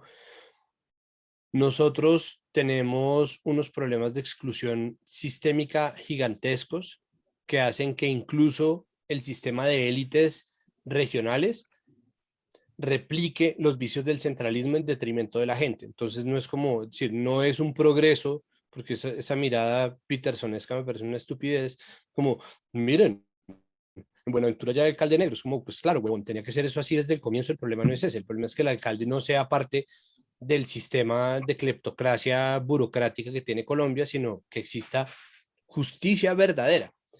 Entonces, no, obviamente yo creo que es muy difícil, creo que el mismo Petro ha sido claro en eso y ha dicho que él no cree, ya dijo, o sea, él dijo que no se va a perpetuar el poder, yo no creo que se lo deje, creo que es importante que el man genere una cantera, perdón la analogía futbolística, pero el man necesita generar un proyecto político colectivo, porque si no, ahí sí va a ser un fracaso. A mí no me parece necesariamente malo que Petro no tenga 4 años para cumplir las cosas que quisiera hacer, porque Petro es un muy buen diagnosticador.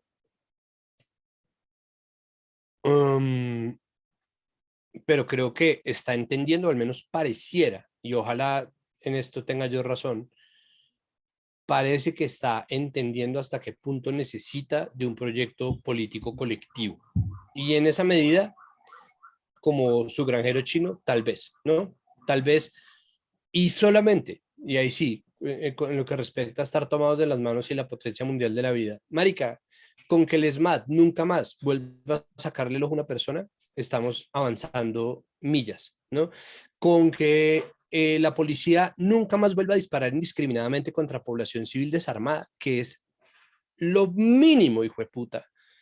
Con que el país tenga un relato que respete los derechos humanos, que tenga como prioridad la autodeterminación de las comunidades y una mirada regional que puede no tener una incidencia inmediata, pero que al mismo tiempo le da poder a la gente de tomar decisiones sobre lo que pasa con el suelo sobre el cual crían a sus putos hijos, eso es un súper avance.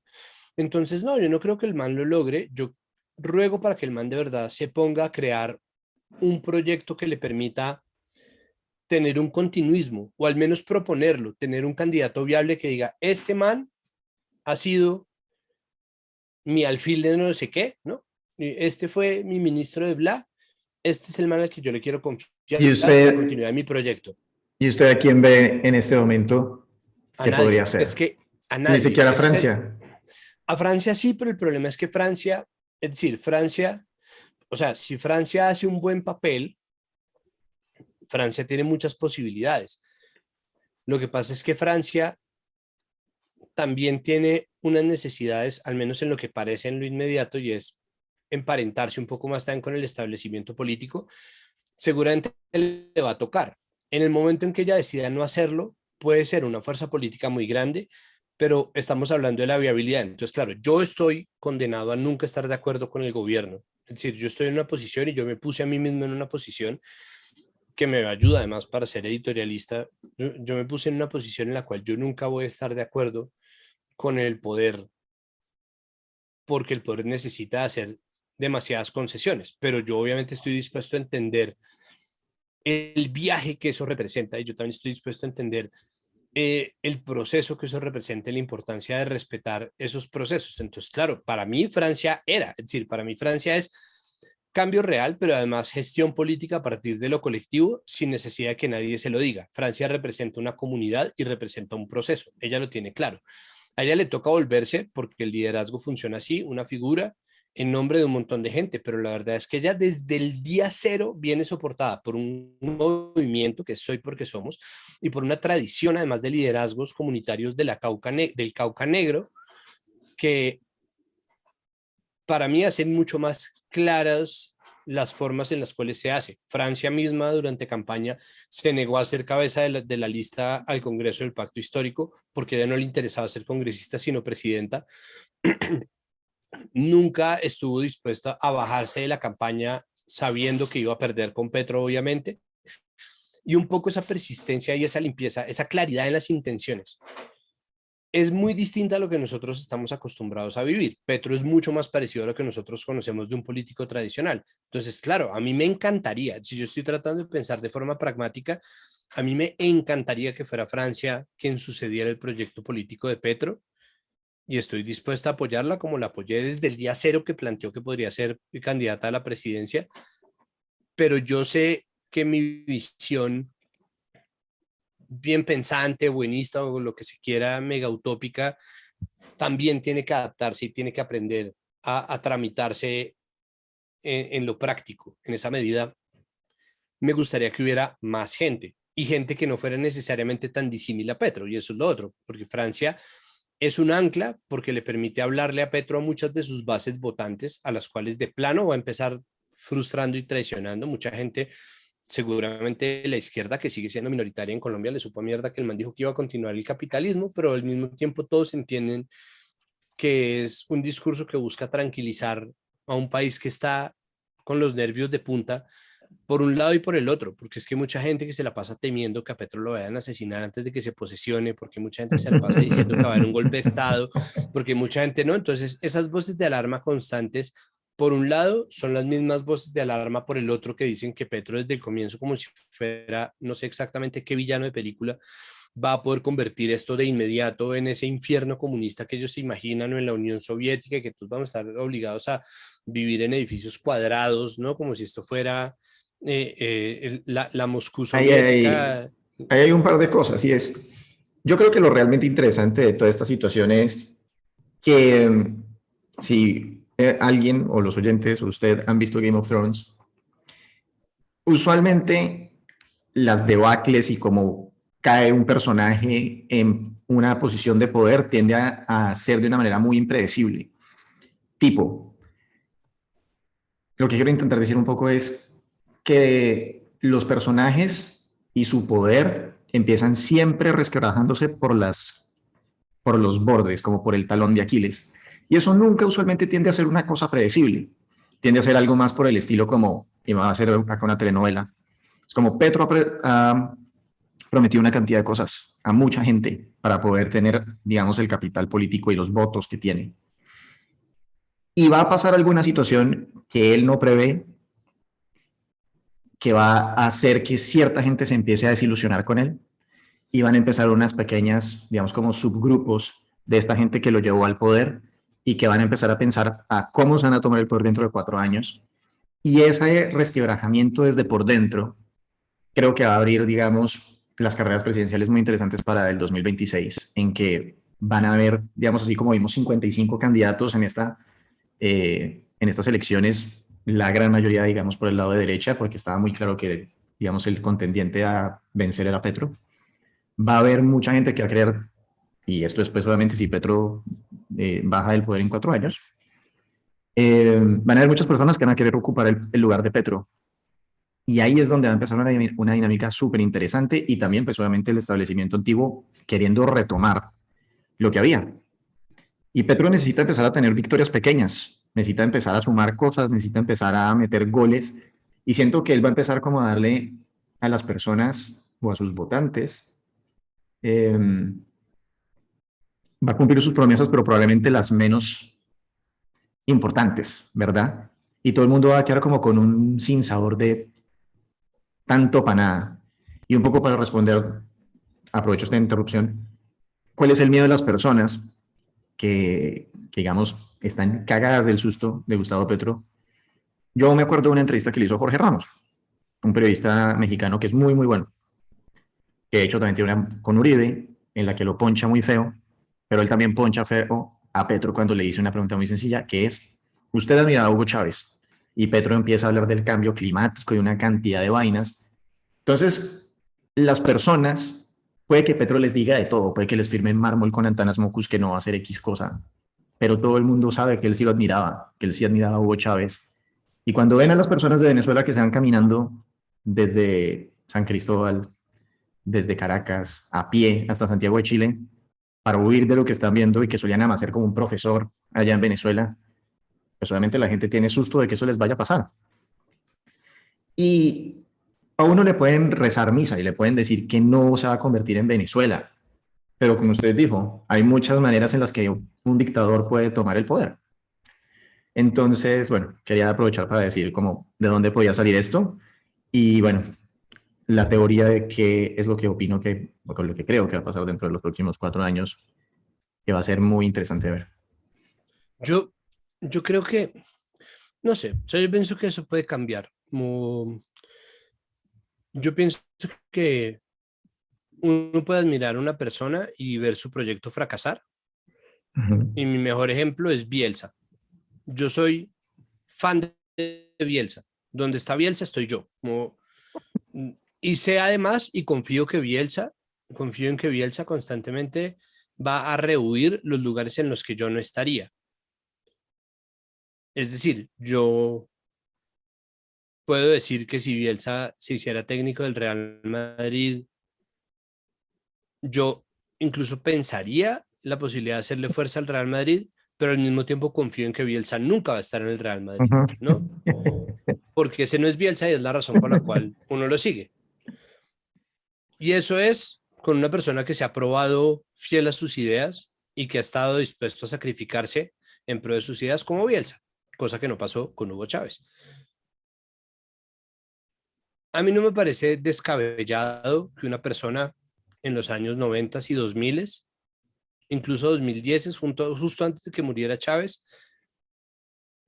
admirara a Chávez, como no me parece raro que una persona en los 70 hubiera admirado la Revolución Cubana. Me parece una bobería pensar que todo ha sido siempre así, ¿no? Es decir, el rasero, por eso, y volvemos a la conversación sobre Bill Hicks.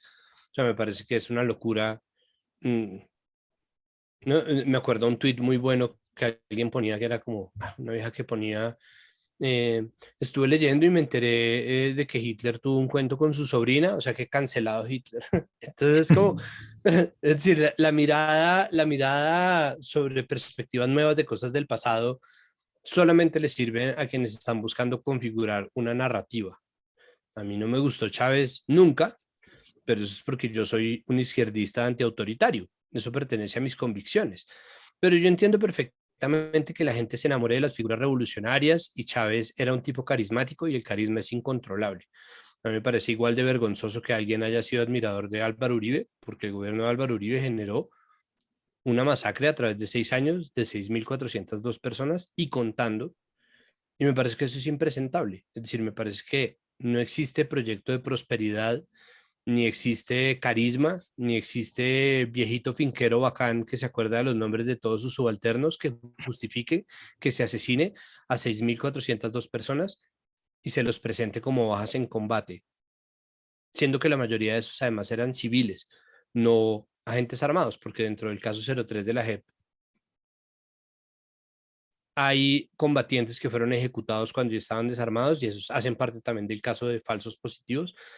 Pero entonces creo que para mí también es importante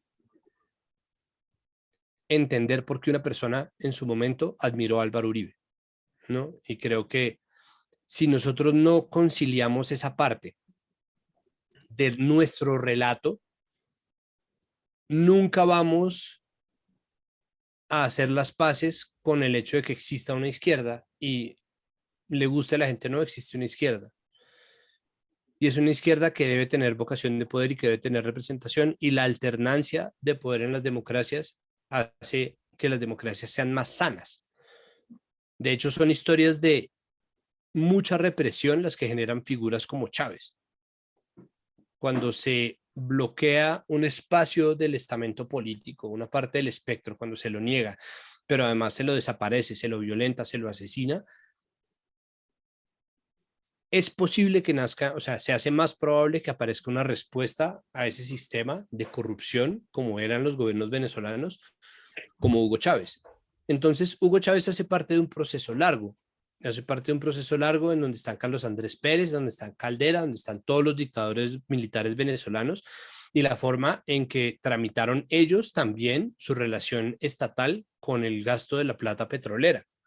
Y creo que en esa medida tiene que ser entendido en la pintura grande. Entonces, siento que Petro sabe que no puede salir a aceptarle a nadie que él admira a Hugo Chávez o que él lo admiró, que es muy difícil poner en un relato personal, en el marco de cualquier entrevista, haberlo admirado alguna vez o incluso seguirlo admirando con todas las especificidades que eso conlleva.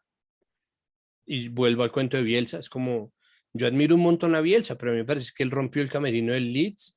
Yo admiro muchísimo a Bielsa, pero a mí me parece que el man por su impaciencia terminó sacando a los cracks del Athletic de Por Bilbao, eso, que pero tenía toda la eso ocasión de es, ser campeón. pero Claro, eso es una cosa que él pudo haber dicho en esa entrevista. Él sí, pudo haber sí, dicho, pero ¿sabe qué, no, Jorge? Yo sí lo no, admiré y me parece absolutamente condenable que una persona, como dije no, ahorita el ejemplo, que un profesor que tenía un no, puesto digno, no sé qué, en Venezuela, ahora se vaya caminando a pie hasta Santiago de Chile. ¿Por qué no dijo mm, eso en ese momento? porque, porque él no es ni usted ni yo. Es decir, no, es decir, no solamente porque somos distintos y bla, sino es porque él está en una posición en la cual cualquier cosa que diga va a ser usada en su contra. Entonces, ¿qué es lo que él dice? El Podríamos problema haber es, dicho la verdad.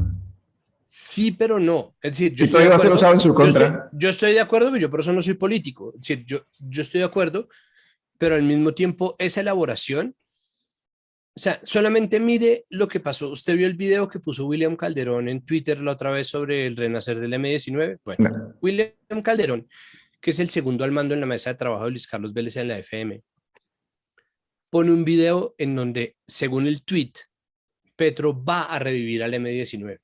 Y cuando dice va a revivir al M-19, no especifica, porque obviamente es una desinformación, si se trata de la Alianza Democrática M-19, que es el partido que sale de los procesos de paz, que es la personería del Partido Verde actualmente, si es el M-19 como movimiento armado, si es el M-19, nada, no como, no, perdón, si son esas dos, como si es el Sí. M-19 como partido Una político, el M-19 descontextualización como una completa. guerrilla. No, él dice va a revivir el M-19.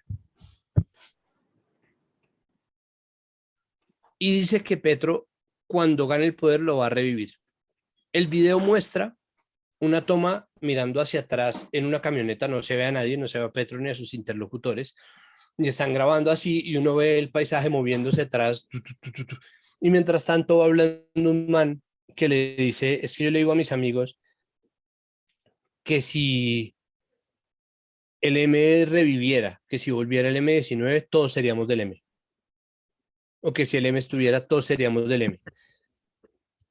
Porque es que el M bla, y Petro en su estilo empieza, "Oh, pues sí, Ujú. eso era Sí. otra vida, ¿no? El man empieza como a dar rodeos, como decir, sí, hombre, uy, sí, qué tiempos aquellos. Pues dice una cosa así como, sí, eso era otra vida, pero uy, no, eso sí es como los Beatles, como Ujú. eso, no, eso, o sea, los Beatles, ¿no? Aclarar que nunca jamás podía haberse revivido porque después del Let It Be eso hizo. Entonces, ¿no? Entonces el man dice, eso sería como los Beatles, como, nah.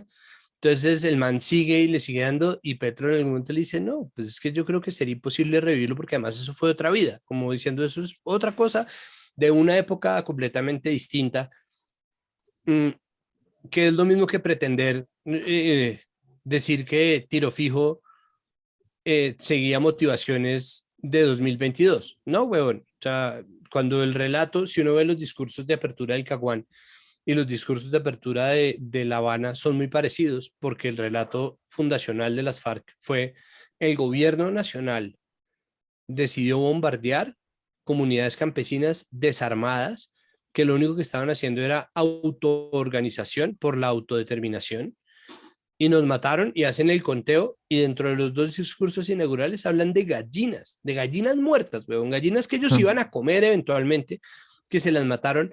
Y entonces, claro, uno desde la ciudad dice, está hablando de las gallinas, esos malparidos, pero, huevón, ese es el relato fundacional de ellos.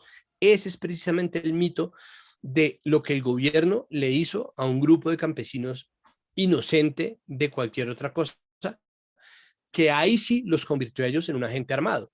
Las motivaciones de ellos eran muy distintos y eran muy distintos además de las guerrillas del llano liberales, que eran gente a la que estaba asesinando el gobierno y que dijeron, pues no, ni mierda, ¿cómo vamos a armarnos? ¿Qué es esta huevonada? Pero es que ese momento no es este momento, ¿no? Y Petro es claro en decir que no piensa revivir el M-19, pero como da rodeos y elabora y habla y cavila, William Calderón pone ese video, yo se lo veo a William Calderón, de pronto lo puso alguien más, puso ese video tratando de montar ese relato. Entonces, lo que yo siento, tratando de hacer Petrosplaining, que no me gusta, pero que ahí está, es como, yo pienso que Petro siente que cualquier cosa que diga va a ser usada en su contra. Y que Chávez Por eso, lo es un que, innombrable, pero marica, si Chávez es un innombrable, es como decir, huevón, es como si usted montó pero lo que le en digo, el jet de Epstein. si él sabe que todo va a ser utilizado en su contra, es preferible que sea claro y diga, No, sí, pero pero, no a ver, porque pero en fin, es que si el man llega a no lo decir quiero eso, si desviar. el man llega a decir eso, no, es que si el man llega a decir eso, yo creo que él está pensando la respuesta y calculando la cadena de WhatsApp que eso va a generar. Entonces el man le toca sacarlo completamente porque mientras más material haya que puedan editar, más Y, rápidamente se va a convertir eso en una cadena de WhatsApp de, si ven, lo admiraba. El que es nunca deja de ser. Si el man ni siquiera lo dijo y usted mismo está interpretando que el man no ha dejado de admirarlo, imagínese si hubiera dicho que lo admiró en televisión para Jorge Ramos. De pero lo que le inmediato digo, Jaime lo que él Bell tenía que tiene haber ese clip, de dicho, inmediato. pero lo que él tiene que decir es, sí lo admiraba, pero me parece el colmo lo que está pasando allá. Esa es la diferencia, pues Posiblemente sí, en mi claro, opinión, claro, obviamente. pero ahí viene, Igual, bueno, él ahí ya quedó de viene un presidente y ya punto. ganó y le terminó funcionando su tema. Es que, pues Para que es que la cerremos, campaña que hizo, pero además, o sea, mire todo lo que ha tenido que pasar, porque es que Petro ha querido ser presidente desde el 2010. Lo mismo se decía de Carlos Gaviria, o sea, ¿no? Carlos Gaviria, que es un tipo en ese sentido infinitamente más estructurado que Petro, ni siquiera un tipo de la izquierda radical, simplemente un libre pensador.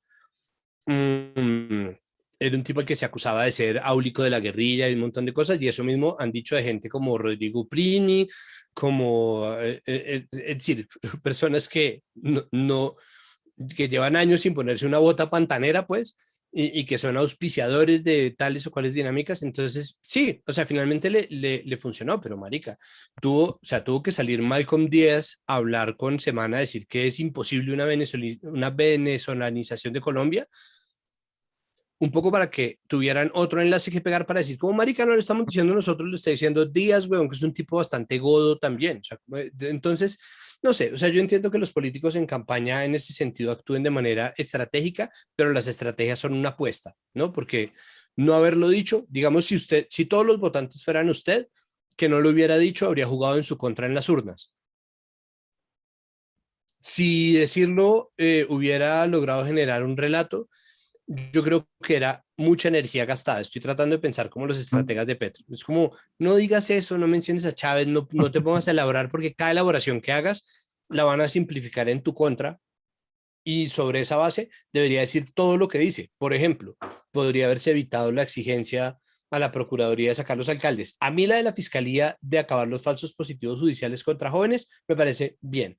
La de la Procuraduría y los alcaldes, huevón, ese es un tiro muy arriesgado para hacer.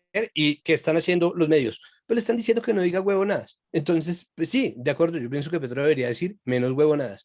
Si en esas huevonadas que deja de decir se le va el yo miro a Chávez y no lo hice nunca más, por mí está perfecto porque creo que eso hace parte de su relato estratégico que de algo le tiene que funcionar. Bueno, ahora es presidente electo, ¿no?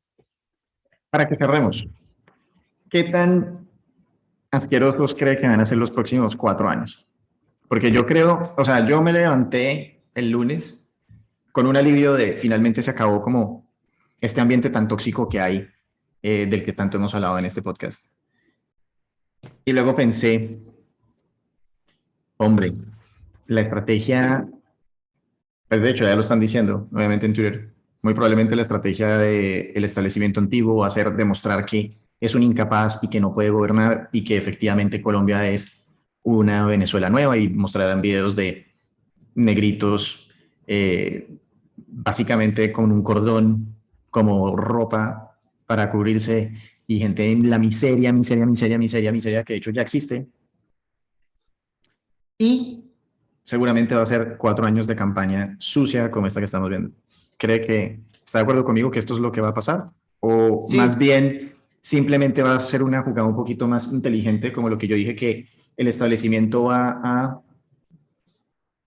ver, bueno, y cuando digo establecimiento me refiero a los que acompañan a Petro y el establecimiento que acaba de ser derrocado, simplemente como que va a dejar ver qué pasa durante 1 año y medio y van a decir, listo, yo le voy a apostar a este caballo o a este caballo y más bien en los últimos 2 años vuelve y se implemente una nueva narrativa de, no, este tipo no sirvió y el que realmente va a sacarnos es Pablo Pascual.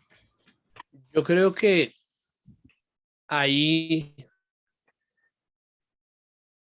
va a pasar todo el tiempo. Sí, yo creo que hay una oposición que va a empezar a decir que todo está mal desde el minuto cero, que van a tratar de hacer, o sea, por eso depende tanto de qué tan astuto sea Petro y qué tan abierto sea a crear un proceso colectivo, porque en la medida en que él logre cobijar o meter a mucha gente dentro de esa maquinaria estatal que funcione, no a todo el mundo, o sea, no a todo el mundo, no darle puesto a todo el mundo, pero sí lograr que partes del establecimiento funcionen con él y al mismo tiempo la izquierda esté también como metida dentro de la ecuación. Y si él logra como proponer un proyecto a largo plazo en donde existe una continuidad y una sucesión y una cantera y unos grupos claros de personas, me parece que el man puede mantener de forma orgánica parte del cuento que se cuente. Creo que tiene la ventaja de que la oposición está disgregada, ¿no? Hay una oposición que es el uribismo, pero dentro de las bases del uribismo ya se está hablando del post-uribismo, ¿no? Entonces ya salió el hijo de María Fernanda Cabal a decir que tenían que ser una derecha sin Uribe. Eso hasta ahora no ha sido posible porque incluso la derecha no uribista ha recibido el apoyo de Uribe para las votaciones y solamente hasta ahora se ha visto que eso es un pasivo, como le pasó a Federico Gutiérrez y como le pasó en gran parte a Rodolfo Hernández. Mm, creo que hay una parte de la oposición que va a ser una oposición dentro de una narrativa muy clara y es el clasismo bogotano. Creo que va a jugar mucho eso y creo que en la medida en que sepa mover bien esas herramientas sin volverlo la única herramienta, se puede desmantelar, pero tiene que mostrar resultados. Es decir, no se puede,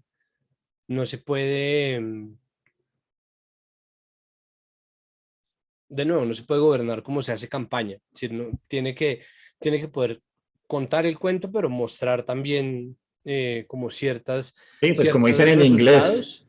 walk the talk. Sí, exacto, exacto. Are you willing to walk Ya, ya ha the walk? hablado muchísimo.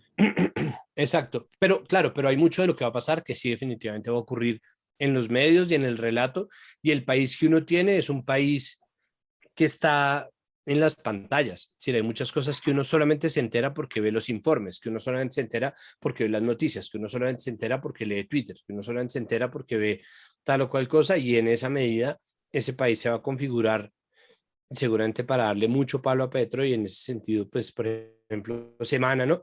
Pero digamos, ¿qué pasó en Estados Unidos? Que en Estados Unidos se logró aislar a la oposición de ultraderecha,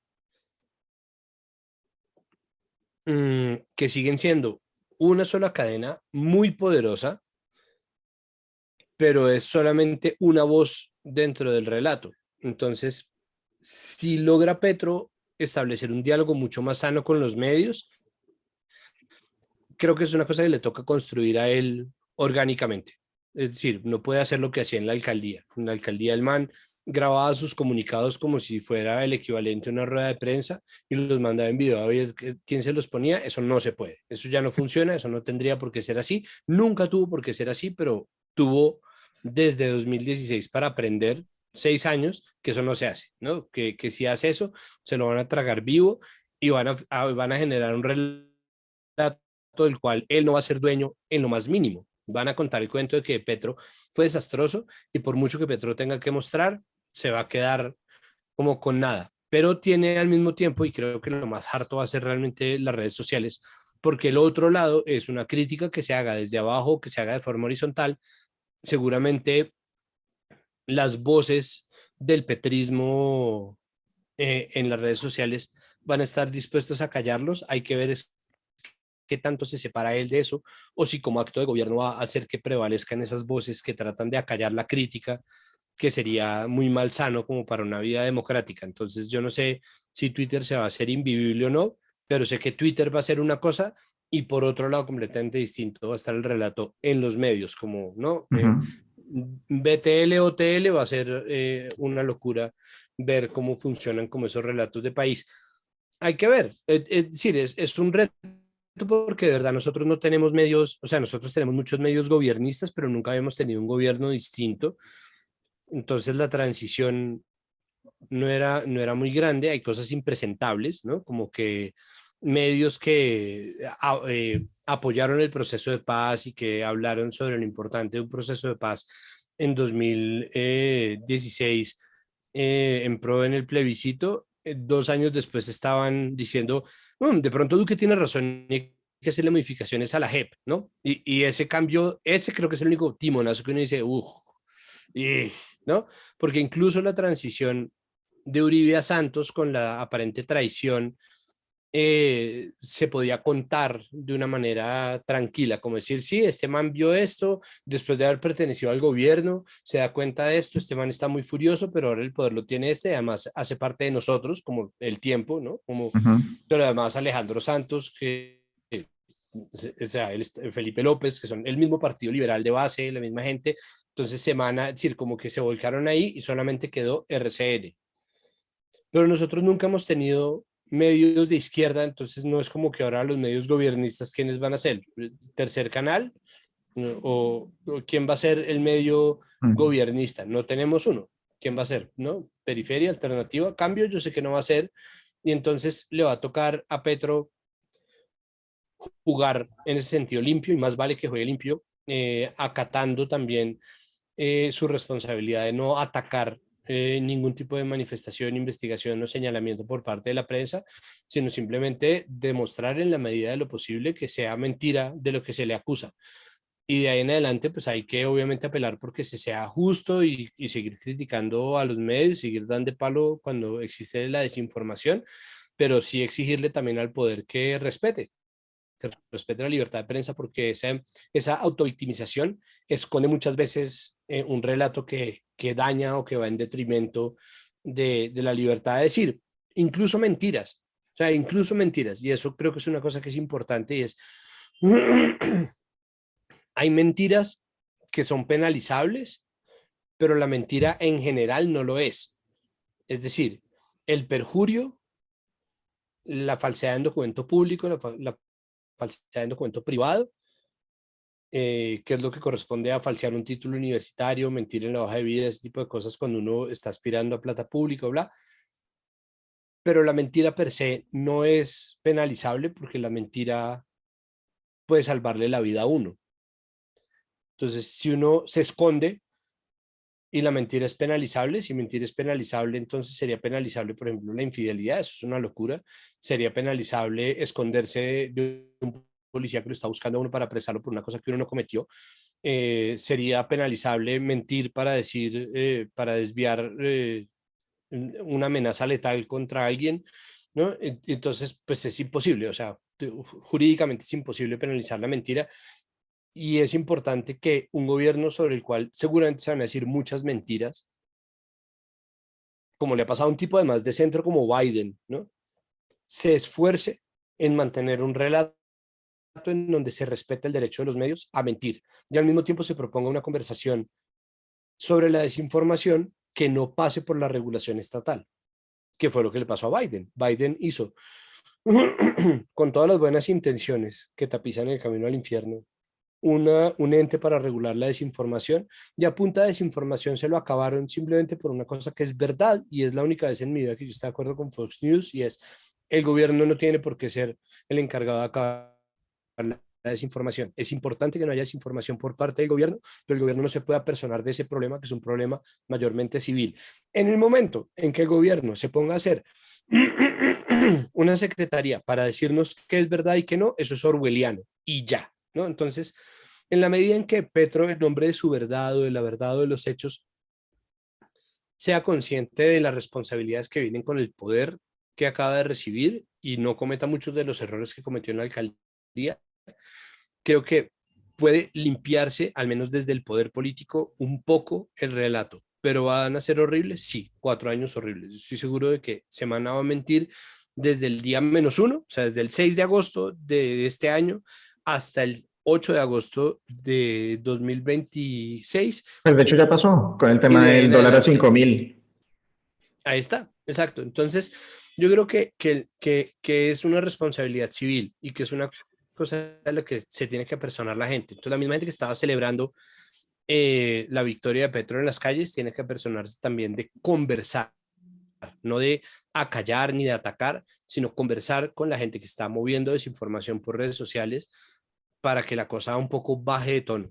Y en esa medida es un proceso civil Y por que eso es que estamos seguramente... acá, precisamente ¿cómo se llama? La motivación de hacer este podcast, como lo Exactamente. dije hace un buen rato, es invitar a las personas de derecha, de centro, de izquierda, de arriba, de abajo, de donde sea que se ubiquen políticamente, a que intenten abrir los oídos y los ojos y un poco la empatía y entender cuáles son los miedos de los unos y de los otros, porque a fin de cuentas, solamente logrando saber cuáles son las preocupaciones que tienen los demás en el otro lado del espectro, es que vamos a poder tener, como dijimos, digamos, una conversación civilizada, inteligente, racional, que nos vaya a llevar a sacar Colombia adelante, porque a fin de cuentas y esto es una cosa que yo creo que se le ha oído a usted decir, y que estoy de acuerdo,